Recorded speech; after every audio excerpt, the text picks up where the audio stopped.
Revista Justiça. Debate.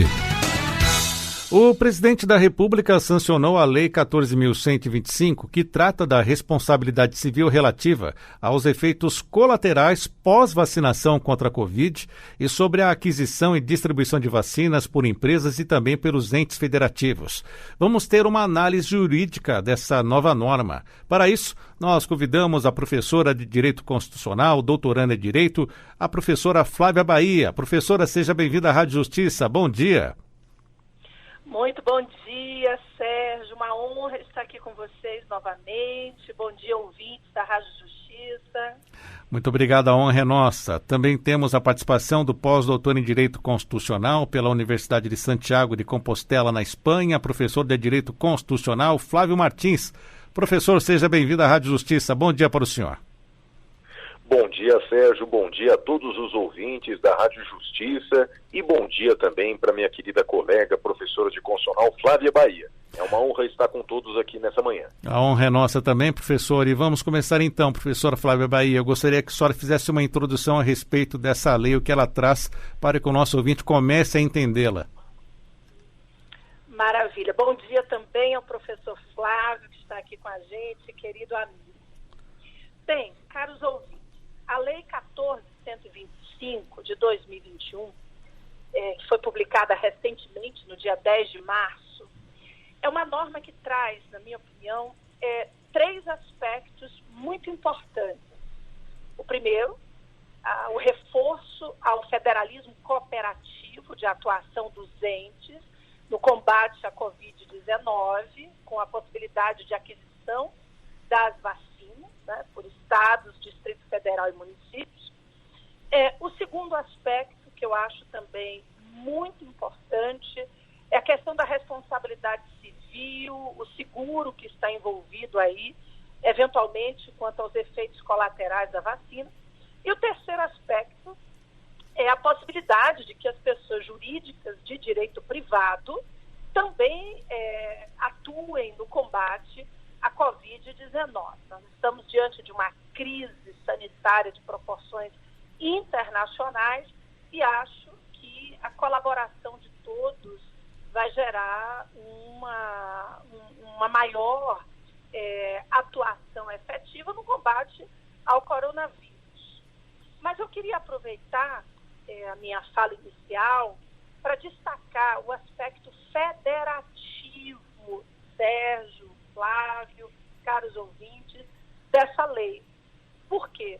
Desde abril de 2020, no julgamento da ADI 6341, o STF já havia dito que o combate à doença, que a atuação em defesa da saúde, conforme previsão constitucional, era a atuação de todos os entes no federalismo de integração que nós temos na Constituição. Isso com base no artigo 23, inciso 2, 24, inciso 12, 30, inciso 2. Então, na minha opinião, essa lei vai ao encontro dessa perspectiva federativa que a gente já tem vivenciado nesse último ano de combate à doença. Temos uma federação muito peculiar, com 5.570 municípios, e acho que a união de esforços para a vacinação tende a gerar frutos mais efetivos e que a gente possa realmente sair dessa pandemia. São as minhas considerações iniciais. Professor Flávio Martins, além dessas considerações trazidas pela doutora Flávia Bahia, o que pode ser acrescentado? Bem, a professora Flávia Bahia brilhantemente resumiu. Ela deixou alguma coisa para o senhor comentar ou não? Ah, claro que deixou. Não, é difícil, né? A tarefa fica cada vez mais difícil falar depois da professora Flávia Bahia. Bem, mas eu destacaria, após os pontos mencionados pela professora Flávia, que resumiu bem, basicamente, no que consiste os três pontos principais da lei, eu gostaria de trazer alguma análise, sobretudo em algumas preocupações que nós precisamos ter a partir de agora. Então, primeiro, um dos pontos mais importantes dessa lei é que ela permite que a iniciativa privada adquira vacinas. É bem verdade que num primeiro momento, enquanto os grupos prioritários não forem todos vacinados, a iniciativa privada deve doar todas as vacinas para o SUS. Num segundo momento, após o grupo prioritário estar todo vacinado, como por exemplo os idosos, pessoas com comorbidades e outras pessoas que são consideradas do grupo prioritário, após isso, as vacinas adquiridas pela iniciativa privada, metade podem ser usadas livremente, vendidas, por exemplo, e a outra metade devem ser doadas pelo SUS. Bem, a primeira preocupação que eu trago é o controle dessas vacinas. A fiscalização desse repasse de 100%, de 50%. Bem, essa é uma preocupação que me parece que o Ministério da Saúde deve ter, que os órgãos regulatórios devem ter a partir de agora. Uma outra discussão de fundo é se realmente seria ou não recomendável permitir que a iniciativa privada compre vacinas, né? Já que vacina é, como estamos vendo, um bem escasso em todo o mundo. Será que realmente seria conveniente permitir a atuação da iniciativa privada nesse momento em que menos de 10% da população brasileira está vacinada? Bem, mas enfim, foi a escolha do Congresso Nacional, eleito democraticamente, e que todos nós temos que respeitar nesse momento. Esse é um primeiro ponto que eu gostaria de acrescentar à fala da professora Flávia, algo que devemos nos preocupar a partir de agora, sobretudo a fiscalização de qual o destino dessas vacinas eventualmente adquiridas pela iniciativa privada. Professora Flávia Bahia, essa questão que envolve os riscos referentes a essa responsabilidade civil, como isso fica definido então? Estados, municípios, o governo federal, os governos estaduais, eu já citei aqui, o Distrito Federal, ficam responsáveis pelos efeitos colaterais, é isso? Bem, Sérgio, professor Flávio, como sempre, trazendo grandes observações. Eu acho também que a fiscalização é um ponto fundamental. Bem, com relação à responsabilidade civil, esse é um aspecto que a gente não vivenciou em tais proporções, né? Nós temos a ausência de responsabilidade civil, segundo as empresas de vacinação. Nós temos uma jurisprudência brasileira que não acata muito bem essa ausência de responsabilidade absoluta. Temos decisão, inclusive, do Superior Tribunal de Justiça em 2020, entendendo que os riscos do desenvolvimento de um medicamento, de uma vacina, não podem causar exclusão de responsabilidade, né? E que isso traria, inclusive, uma falta de responsabilidade das empresas, no nosso caso aqui em debate, de vacinação, para que pudessem realmente aprimorar o processo de testes para disponibilizar a vacina. Mas também é um ponto importante que nos últimos 100 anos nós não passamos por nenhum tipo de situação sequer parecida com a que estamos vivenciando. Eu acho que há uma tentativa de todos, né, de todas as empresas, de realmente apresentarem, na verdade, uma vacina, né, porque medicamento ainda não há, mas uma vacina mais segura, e sem essa ausência de responsabilização sobre danos que podem causar à saúde daqui a 5, 10, 20 anos, talvez nós não saíssemos do zero, né? E o mal seria ainda maior. Então, eu vejo, Sérgio, nossos ouvintes, seria importante escutar também a opinião do professor Flávio, que essa questão da responsabilidade civil é muito sensível, é muito séria, mas, ao mesmo tempo, se os riscos do desenvolvimento da vacina recaíssem sobre os laboratórios que estão trabalhando aí no combate à Covid, eu acho que nós teríamos um futuro muito pior, anos, né, de ainda muitas perdas pela frente. Então, essa questão precisa ser ponderada, compatibilizada. Acho que o governo federal também, com a sanção essa lei trouxe uma responsabilidade compartilhada, né? Ou seja, todos podem vacinar, mas todos também devem se responsabilizar por eventuais riscos, eventuais doenças que a vacinação pode trazer.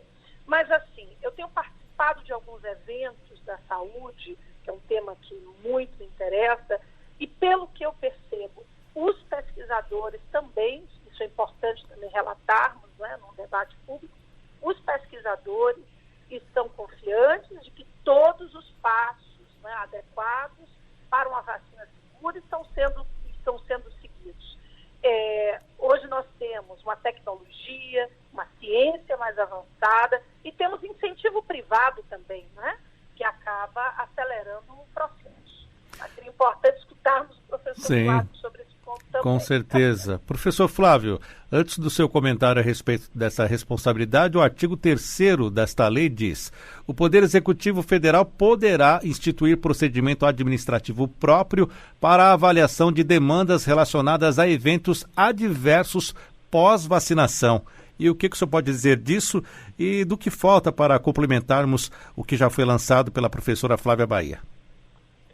Bem, primeiramente, concordo com todas as palavras da professora Flávia.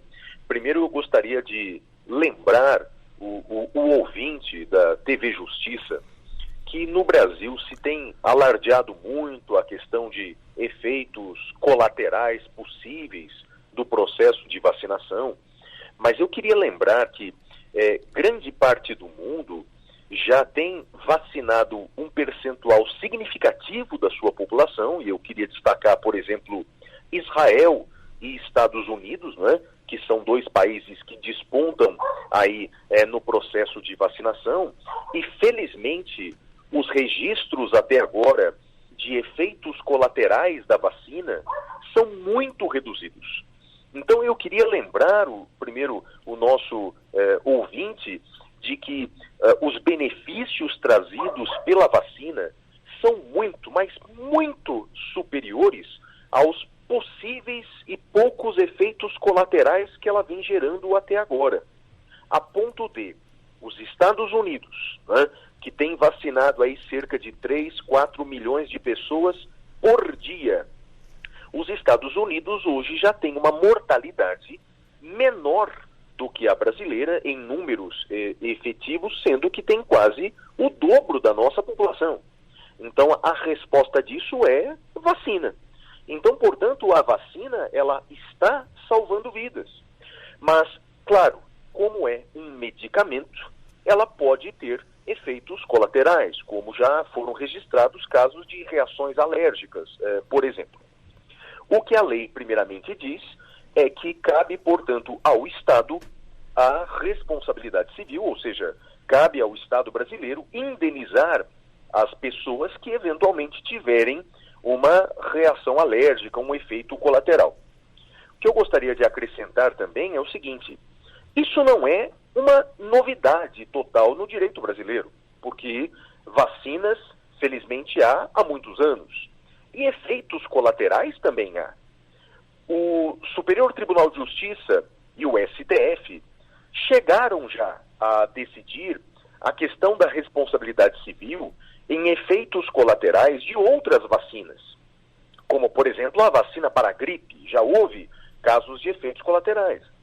E o que a jurisprudência diz, e continuará dizendo, é que o Estado brasileiro, ele é responsável civilmente, ele tem o dever de indenizar as pessoas que, eventualmente vacinadas, tiverem efeitos colaterais, não é? Então, portanto, no meu modesto entender, creio que nesse ponto a lei não inovou demais. O que a lei fez foi apenas reafirmar aquilo que a jurisprudência brasileira dizia. A ministra Carmen Lúcia, do STF, num voto recente, sobre essa questão, né, disse que os benefícios de um processo de vacinação são tão grandes, que o Estado ele deve arcar com o prejuízo, com a indenização de alguma pessoa que tiver um efeito colateral. Quanto ao artigo 3º que você perguntou, quer dizer, poderá a União não é uma obrigação, é uma possibilidade, poderá a União, posteriormente, por meio do Ministério da Saúde, provavelmente, ou de órgãos regulatórios, poderá no futuro investigar, através de processos administrativos, eventuais efeitos colaterais. Mas eu gostaria de terminar a minha fala relembrando aquilo que eu disse no início. É importante conhecermos os efeitos colaterais e cuidar deles. Todavia, temos que dar mais ênfase aos benefícios que vêm sendo trazidos pela vacina do que eventuais efeitos colaterais que são pouco registrados até o momento, e os benefícios da vacina são incontáveis até agora. Professora Flávia Bahia, infelizmente já estamos quase com o tempo esgotado, mas eu gostaria de saber, na opinião da senhora, do jeito que está colocado aqui, as condições que as empresas privadas poderão adquirir essas vacinas, a senhora acredita que teremos um efeito, o interesse dessas empresas, em quanto tempo, se haverá esse interesse ou não? De imediato, é importante destacarmos que há uma previsão de vacinação, primeiro, dos grupos prioritários. Nós estamos falando aí de quase 100 milhões de pessoas, então há uma lista imensa que nós temos ainda para vacinar, e talvez nesse exato momento não haja tanto interesse das empresas privadas, mas eu acredito que, como nós estamos falando aí de uma população de mais de 200 milhões de habitantes, haverá interesse das pessoas jurídicas de direito privado, sim. E eu acho importante o que a lei previu sobre a necessidade de você distribuir 50% das doses ao SUS, né, que é o nosso grande sistema único de saúde do país.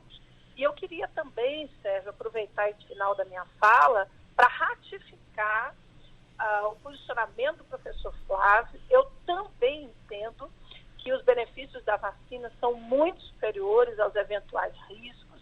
Nós estamos verificando tudo isso de acordo até com países que estão muito na frente, né? O Flávio citou Israel, os Estados Unidos. Eu acho que sem a vacina, realmente, o combate a essa terrível doença vai demorar muito mais tempo. Então, acredito que as pessoas jurídicas de direito privado entrarão, sim, nessa luta pela compra das vacinas, mas talvez não seja algo tão imediato, porque nós temos uma lista de grupos prioritários ainda muito no início, né, da vacinação. Não sei se terei tempo de me despedir. Daqui a pouquinho. Daqui a pouquinho. E só para concluir, doutor Flávio Martins, então, esta lei, de fato, na prática, ela traz mais esta autonomia para que os estados, o DF e os municípios possam comprar diretamente a vacina desde que aprovadas pela Anvisa, é isso? Exatamente. Então, portanto, essa lei, ela reafirma aquilo que o STF já havia dito. Semanas antes, o STF já havia dito, não é, que os outros entes federativos, estados, municípios e o Distrito Federal, assim como eles poderiam adquirir diretamente os insumos, né, eles poderiam adquirir diretamente vacinas, desde que aprovadas pela Anvisa, ainda em caráter emergencial. Portanto, o que a lei fez foi colocar, portanto, em texto legislativo aquilo que o STF já permitia. O que a gente torce como cidadão brasileiro é que, portanto, haja cada vez mais, na medida do possível, né, uma agilidade por parte tanto do Ministério da Saúde como das secretarias de saúde dos estados, para que cada vez mais o povo brasileiro seja vacinado, para que assim possamos salvar mais vidas e retomar o quanto antes a economia. Mas sim, como você disse, e como a professora Flávia Bahia disse, por sermos um Estado federal, por termos entes federativos que gozam de autonomia e que têm competência para cuidar da saúde, esses órgãos também poderão adquirir as vacinas diretamente das farmacêuticas, desde que aprovadas pela Anvisa. Muito bem, tivemos uma análise jurídica da Lei 14.125, do dia 10 de março agora de 2021, que trata da responsabilidade civil relativa aos efeitos colaterais pós-vacinação contra a Covid e sobre a aquisição e distribuição de vacinas por empresas além dos entes federativos. Nós conversamos com a professora de Direito Constitucional, doutoranda em Direito, doutora Flávia Bahia. Muito obrigado por estar conosco. Agora sim, as suas considerações finais, professora. obrigada, Sérgio, mais uma vez pelo convite. Quero, inclusive, nesse minutinho final, reforçar que o próprio SUS, pela Lei 8080 de 90, prevê que cada governo tem a sua autonomia para cuidar da saúde, e o artigo 10 da Lei do SUS prevê a possibilidade que os municípios possam constituir consórcios para desenvolver em conjunto as ações e os serviços de saúde. E hoje nós temos um consórcio, né, em prol da vacina, com mais de 2.000 municípios, 25 capitais que estão aí na luta de combate a essa terrível doença. A todos desejo muita saúde, cuidem-se e tenho certeza que em breve nós vamos sair dessa crise sanitária internacional, retomar as nossas vidas. Um abraço a todos, ao professor Flávio Martins, querido amigo, ao Sérgio, também querido amigo, sempre prestigiando aí nosso trabalho. Muito obrigado mais uma vez, professor. Agradeço ainda ao pós-doutor em Direito Constitucional pela Universidade de Santiago da Compostela, na Espanha, melhor dizendo, professor de Direito Constitucional Flávio Martins. Professor, obrigado também por estar conosco. Sérgio, muito obrigado pelo convite, a todos os ouvintes da Rádio Justiça, a minha querida amiga Flávia Bahia, que é sempre bom compartilhar espaço com sua sabedoria, com sua gentileza. Bem, a todos vocês, fica também a minha mensagem para que todos se cuidem, cuidar da sua própria vida, ter todos os cuidados nessa pandemia também significa cuidar do próximo, também significa cuidar do outro, e eu tenho certeza que com paciência, com parcimônia, com resiliência nós vamos passar por essa tempestade tão difícil e logo, se Deus quiser, voltaremos ao normal. Um abraço a todos.